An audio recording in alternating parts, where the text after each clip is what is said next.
I started today's podcast smiling because something interesting happened. So I'm repeating this podcast because I finished recording it earlier. And by the time I finished, I realized that the microphone wasn't plugged on. That means I have been talking for almost 40 minutes without a proper sound quality. And interestingly, the topic of today's podcast is my top stress management tips for you to get ahead and thrive. So I just have to move on. I just have to keep pushing, because I need to maintain the standard of my sound quality. I didn't buy this microphone for decoration. So it has to be used and it has to be maximized for myself and also for you that is the listener. So that being said, let's quickly get started on today's episode. So the first thing is self-awareness. One of my colleagues came to me and asked me, how do you cope with the stress of working in accident and emergency departments? If you don't understand what it means, working in accident and emergency departments, I'll explain. So this is a high pressured environment. It's a very busy environment. We are seeing people coming with lots of emergency cases, accidents also, people that needs resuscitation. As in, you just don't know what you're going to expect through the hospital door once you get to work. And when you're going to see a patient, you're not sure of what you're going to see. So there is this uncertainty, unpredictability around the environment, and then everybody wants you to get things done within a particular period of time, wants you to get patients sorted, wants you to take care of cases to know whether patient is going to any other department or patient is going home. So it's also time bound, all right? And you need to operate within this time and be really quick in seeing patients and making the best decisions at the same time. So it can be overwhelming for some people. And this is a place where you now realize that everyone responds to stress in different ways. There are people that will get overwhelmed and cry to let everything out. There are some people that will just want to talk about it. There are some people that just keep coasting it until one day they can't take it anymore. And there are also people that it shows in certain ways where they become irritable, that even the way they are talking to you may come off as being disrespectful and rude. However, that is them expressing their stress. All right. So people are responding in different ways. And then if peradventure you meet someone that is expressing their stress in an irritable manner, you may think that the person is trying to bully you because that is how you feel, which is also valid. So that gives you a picture of the kind of place I work in accident and emergency. And I told this person my top stress management tips, and the first thing was the best thing that happened to me being an A&E doctor is going less than full time. So if you work in the UK, you should be familiar with the term less than full time. It also means working part time. So that means instead of the full shifts, let me say we do 48 hours or 40 hours in a week, I will be doing 80% of that 40 hours, which is I think that should be about 36 hours. All right. So that also means I am earning 80% of the salary. Yeah, I know my money is smaller. However, I think it all boils down to priorities because I'm at a season in my life where there are certain things that are equally important as much as money. I have two little children that needs my attention. All right.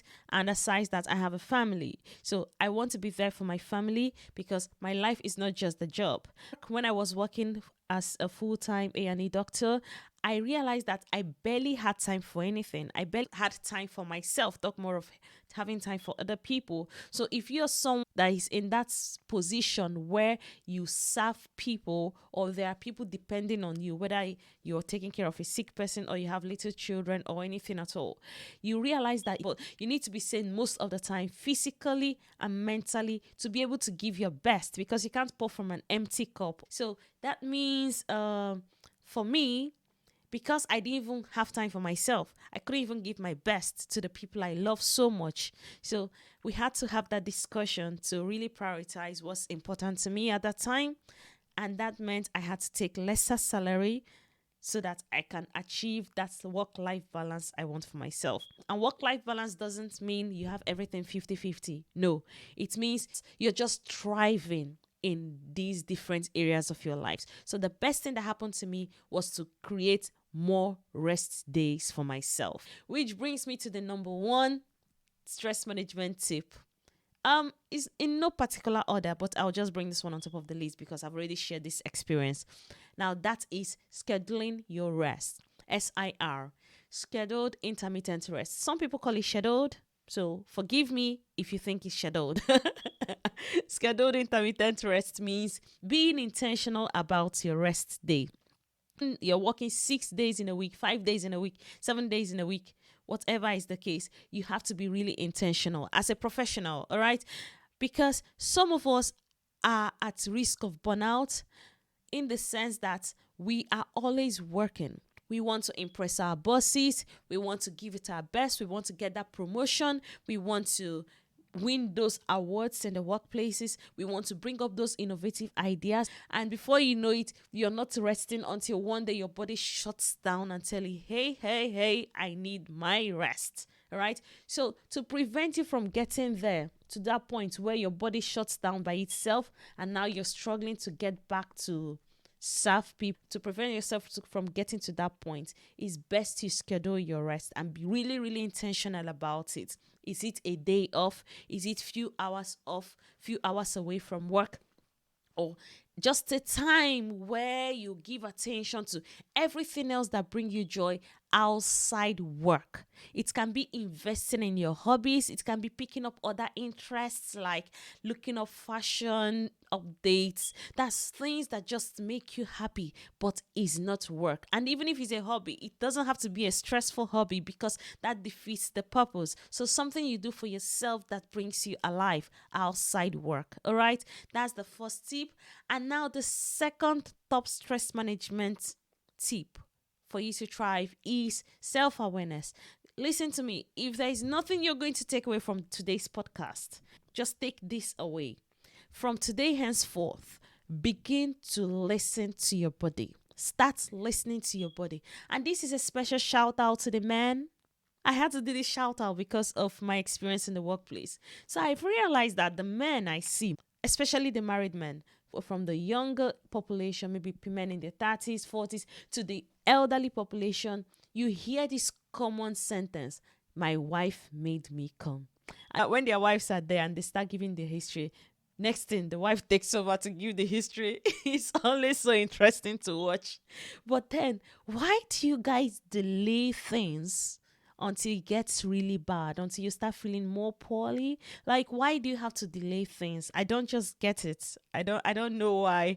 Maybe you can give me answers. Okay, I'm really, really curious, and I hope to bring a doctor that will help me digest this particular topic because there is so much to talk about this for men. There's something coming up for the men. So let me not digress. Let me go back to what I was talking about, which is self-awareness here. So start listening to your body. Is your body communicating to you that you're overwhelmed and you need to take a rest? You're at the verge of burnout, that you need to re-strategize? Like for myself, I was self-aware enough to know that, hey, these work shifts are not helpful to me. I'm at risk of getting several illnesses because my immunity is dropping because of increased stress. Yes, which is one of the signs of stress. And then another thing is you could be irritable or your body is telling you things like, hey, go and check out this chest pain. Instead of just leaving it, you want to check it out and not just putting it down to, okay, maybe because I'm stressed. Listen to me. If you're getting that recurrent headache that refuses to go away despite paracetamol, or you're getting those chest pains, or you suddenly that weakness in one side of your body, please do not just ignore it and put it down to stress. Go to the hospital to get checked out. It's best you go to the hospital and they tell you, okay, everything is all right, and then you go home with peace of mind than just carrying on and then it turns into something really dangerous. Because I don't want to be hearing about professionals that just slump and die. Somebody just gets heart attack and then the person is no more. It doesn't mean that stress causes all these things directly, but stress triggers or worsens certain things that leads to this, including high blood pressure, increases your risk of stroke, increases your risk of heart attacks, makes it difficult to control your blood sugar, worsen pimples, worsen digestive issues, worsens your ulcers, worsens your asthma, So stress is a trigger for different health conditions. I'm not even talking about the emotional part or the behavioral part, making you irritable, making you withdraw from people, the depression, the anxiety. In fact, that's a whole episode on its own. At many people, when I ask them, how do you're getting stressed? What's your body telling you? Many people will tell you, hey, I get headaches. Headache is really, really common, but I put it to you that there are certain signs that are really peculiar to you that you didn't even know about. So it begins with being intentional. So this is what you're going to do. If you're not really sure of the signs your body is communicating, when next you feel unusual, grab a pen and paper quickly and note down the symptom you were getting. Note down what happened, the event that led to it, whether you were just lying down or something has happened earlier. Note down how your brain interpreted what happened, which is also another ball game. That is why we all respond to stress differently. Something may happen now. I may talk to somebody in a certain kind of way. Maybe in my culture, that is how we talk, and it's normal for us. Now, somebody else will now observe the conversation, and their brain interprets it as, look at the way I said, hey, you. It sounds so rude. And now that person gets worked up and stressed out and start feeling, hey, you're so rude to me. Are you trying to bully me or something like that? So how did your brain interpret that scenario or that situation? Note it down. And how did it make you feel afterwards? Note it down. In addition to the symptom you had. When you document like this for at least 2 weeks, you will notice a pattern. You notice a stress response, all right?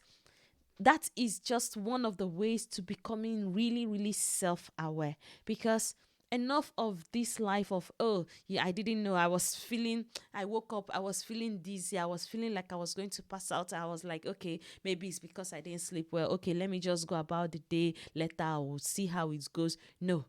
Listen. Don't ignore the signs your body is telling you, because a lot can be at risk when you ignore. So the third thing is prioritizing your sleep. I know that we are in an era where it's usually said sleep is for the poor.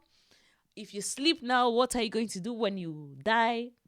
You're spending 1/3 of your life sleeping. So many quotes. And then the one I was telling my friends when I was in medical school, because we did lots of reading till daybreak, even though you'll be doing it with sleepy eye, and then you sleep during the day. So I used to tell my friend, we used to share it as banter. We'll tell ourselves, no sleep for the wicked. So if you're wicked, that's why you're not sleeping. That's a joke anyway. So coming down to sleep, I know there is emphasis on the number of hours. Yes, science has said get 7 to 8 hours of sleep. Yes, to me, I think 6 can be manageable. However, my emphasis is not on the number of hours you put in. I'm more interested in the quality. Okay, how do you feel when you wake up? When you wake up, do you feel refreshed? Do you feel like, oh, you've rested well enough? You're ready to take on the day like a giant? Or you wake up, you're feeling so tired, so exhausted, and you're like, oh, I need to go back to bed. And you're getting this terrible headache because you've not slept well enough. And then when you go into work the next day, you're still feeling sleepy during the daytime. So if this is you, just know that you are not getting quality sleep in addition to number of hours. So how can you improve the quality of your sleep? Number one, have you imagined why people sleep easily in the library? In fact, I had one experience when I was preparing for my WAEC. Oh my God, sleep has dealt with me in this life. I will not lie. So when I was preparing for my WAEC, which is a very important exam for you to get into the university in Nigeria, I was in the library that day studying. And then this guy, that was our state library, not my school library, because I was on holiday then. So this guy that was sitting beside me, he had his earphones on, and he didn't realize his voice was loud. And he said, "You are sleeping. Take this sweet. You are sleeping in the library." Oh my God. When I heard that thing, I woke up. my eyes cleared, like the sleep flew or the sleep fled. I was so embarrassed and shocked to my marrows. If it were now that something like that happened, I would probably laugh it off. But then I was just a teenager and I was so embarrassed. I couldn't stand it. I just packed my bags and left. And that was it for me that day. Why do we sleep in the library? If you observe, the library is a quiet space, neat, serene. The light sometimes is dim and then it's cool, So imagine your room like that. You have this quiet room, no TV, no extra light, and the room is just cool, not too cold, not too hot to make you sweat. And also the room is neat. See guys, keep your rooms neat because if you have clothes lying around everywhere, you're going to have nightmare. Not those I did not tell you. You will have nightmare. Things will pursue you. And when they are pursuing you, you will not sleep properly. And then you wake up panting. So better keep your rooms really, really clean. All right. So make your room a conducive place such that when you're arriving, your body is adjusting to the environment because your body is beginning to shut down and settle in to sleep. And that also includes water because you don't want to take water and then you're waking up every hour to go and pee. It's best the water not really close to bedtime so that you can sleep properly without interruptions. So one more thing that can help improve your sleep is going outside during the daytime to get some sunlight. One thing that usually happens to people, especially those that work from home, is that they are not exposed to the sunlight. So when you're not exposed to the sunlight, your body can't even know when it's daytime or when it's nighttime. So when it's daytime, just find a way to get yourself out to the sun and let your body get that sensation that, okay, it's sunlight now. And then when it's dark, it adjusts into sleep mode where melatonin is secreted and also helps improve your sleep. The fourth one is address issues as quickly as they arise. So, for instance, I work in accident and emergency, and there is this tendency for somebody to talk to you in a certain kind of way that you don't like. So, if you are the kind of person that bottles issues and wait until the day they explode, this one is for you. You have to calm down now. You have to start calming down. And this is what I mean. When something happens and it makes you feel in a certain kind of way that you know that is unacceptable, please don't just bottle it up because you just want peace to reign. That thing is fake peace because you've not forgiven. If it's actually for peace to reign, you're actually going to let it go and not wait until one particular day you start digging up issues that happened in 1950. So if something happens and you're not sure of how to respond, just give yourself some space and reflect on it. You can talk to somebody about it to see their own perspective. And sometimes when you're even talking about it, you may realize where you're wrong and just reflect on it. And before you can go to approach the person to discuss the matter politely. All right. So don't bottle issues. Don't let them pile up because one day to pile up and then you explode and then the next party is wondering, what have I done wrong to deserve this? And then they may start seeing you as somebody that is toxic, somebody that has issues going on, maybe somebody that is not really sane enough. And before you know it, people are withdrawing from you because nobody wants negative energies around them. All right, so address issues, and nobody wants you to be carrying attitudes around them. If you don't address issues as quickly as they come, your face, your mood is going to change. You're going to look like you're fighting somebody, whereas you're not. So when you carry such attitudes, it makes communication difficult for the other party. All right, but open your mouth and say what the problem is so that it will be sorted, so that everybody will live peacefully and move on. Remember, the goal is for you to thrive, and you can't thrive when you're carrying wahala in your mind. You can't thrive like that. It's a burden. Ease. Shed them off and ease.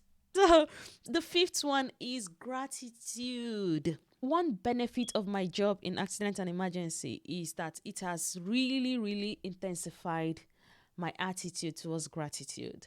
And the reason is this. There are certain cases I see in the workplace and I'm like, what is this? In as much as they have scientific explanations, yet they are strange. For instance, I had a young man that told me he went to bed. Next morning, he couldn't speak. He couldn't move the right side of his body. he's been investigated. It wasn't stroke. It was a different medical situation. All right. I'm like, oh, imagine I go to bed. This mouth I'm using to talk, to explain things in this podcast, I'm now struggling to talk. And now I'm going for therapy to learn how to talk.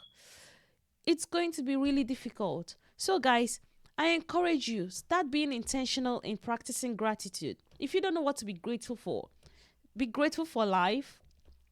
Be grateful for mouth to talk, and then somebody will understand what you're saying, or ears to hear. Even if a particular part of your body is not working, be grateful for the ones that are working.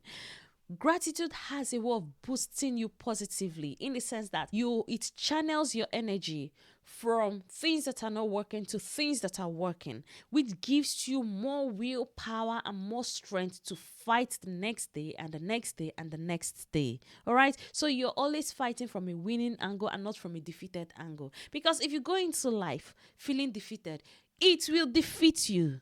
It will defeat you because you've already seen yourself as the lesser person. But if you go into life with a winning attitude, the chances of winning is much, much higher. So begin to practice your gratitude today, okay?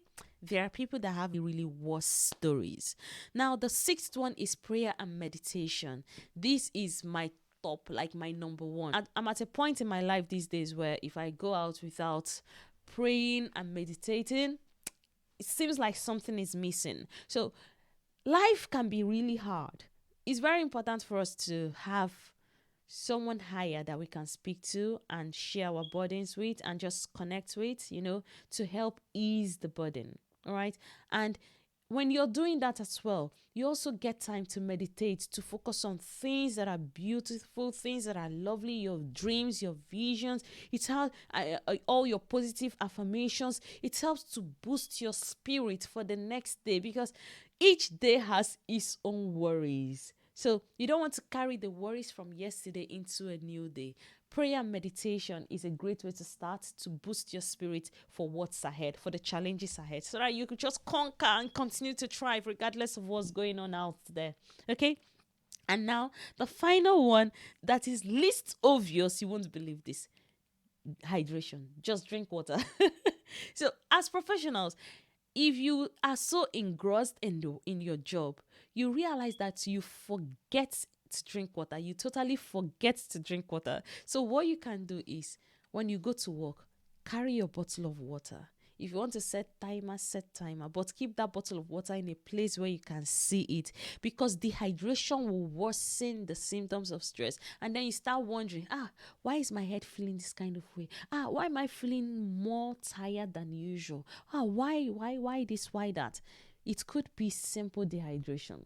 So as much as possible, please drink your water, and also continue to mind your business and avoid stressors as much as possible. Life can be hard already, but we need to thrive regardless. Talk more of the days ahead, which is so unpredictable. The other year it was COVID. Who knows what's going to happen this time around? So we need to prepare ahead with winning mindsets, with better perspective, better approaches to life, so that we'll thrive and not just struggle to survive merely. Okay, I'm rooting for you, I'm cheering you on, and I would really appreciate your reviews and feedback, comments.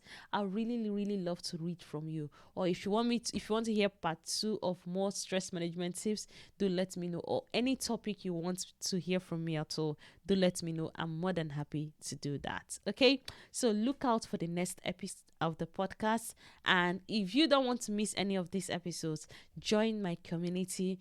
Also, if you want to support me in any way, also look at the description box. There is something about support. I really appreciate that. Till then, see you.